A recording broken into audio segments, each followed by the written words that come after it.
سلام به همگی. تا حالا شده از این که برای یه کار ساده مجبورین بین 10 تا برنامه مختلف هی کلیک کنین و تنظیمات رو عوض کنین کلافه بشین؟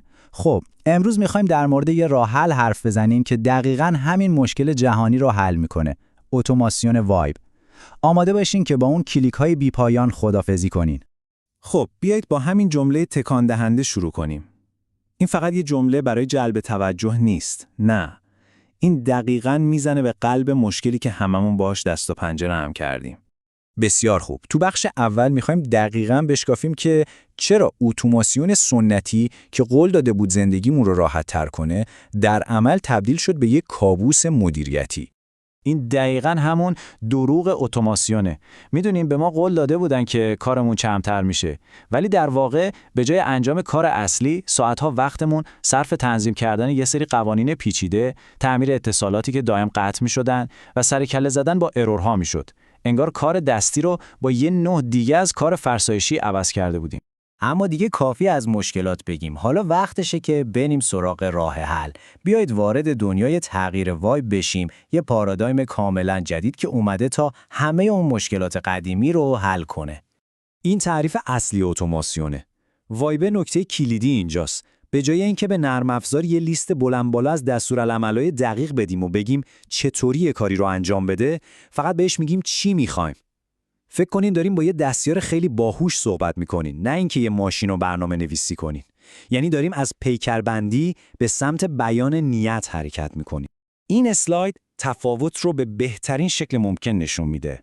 ببینید، تو روش قدیمی شما باید مثل یه برنامه‌نویس فکر می‌کردین، با کلی جزئیات پیچیده و قوانین اگر آنگاه. اما تو روش جدید شما مثل یه مدیر با دستیار باهوشتون حرف میزنین. شما نتیجه نهایی رو میخواین و جزئیات فنی رو میسپارین به اون. این هم از مفهوم فنی پشت این جادو. اتوماسیون وایب میتونه با ابهام کنار بیاد چون زمینه و کانتکست رو درک میکنه. مثلا میفهمه که روی یه فاکتور عبارتهای مبلغ قابل پرداخت و جمع کل هر دو یه معنی دارن، حتی اگه کلماتشون فرق کنه. دیگه لازم نیست برای هر کلمه یه قانون جدا بنویسیم. خب دیگه تئوری بسه. بیایید ببینیم این تکنولوژی تو دنیای واقعی چطور کار میکنه. میخوایم یه مشکل خیلی رایج تو هر کسب و کاری رو با هم حل کنیم.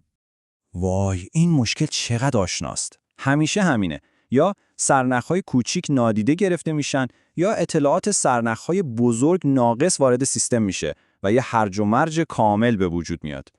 و اینم راه حل وایب. ببینین چقدر ساده است. فقط با یه دستور به زبان کاملا محاوره‌ای کل فرایند اتوماسیون رو تنظیم میکنیم. خب بیایید ببینیم پشت پرده چه اتفاقی میفته. اول یه سرنخ جدید از طریق فرم وبسایت میاد. بعد تو مرحله دوم هوش مصنوعی شرکت رو صبر کن مرحله دوم رو دوباره بگو. غنی‌سازی یعنی واقعا میره شرکت رو گوگل میکنه؟